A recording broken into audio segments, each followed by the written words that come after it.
YS Sharmila ధర్నా చేయడంలో అర్థమే లేదన్నారు బీజేపీ ఎమ్మెల్యే విష్ణుకుమార్ రాజు.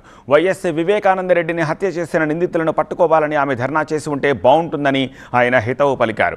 రాహుల్ గాంధీ విదేశాల్లో పర్యటిస్తూ భారతదేశం పరువు తీసేలా వ్యవహరించారన్నారు విష్ణుకుమార్ రాజు. గౌరవనీయురాలైన షర్మిలమ్మ గారు కాంగ్రెస్ పార్టీ నేత.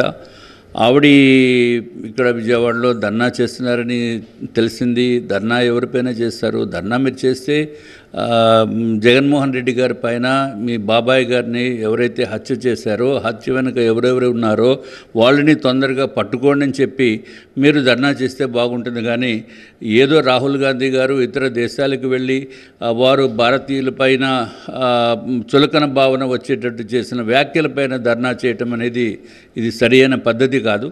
ముందు మీ బాబాయ్ గారిని ఎవరైతే చంపేశారో, మర్డర్ చేసేసారో అత్యంత దారుణంగా వారిని పట్టుకోమని చెప్పి మీరు ధర్నా చేస్తే బాగుంటుంది.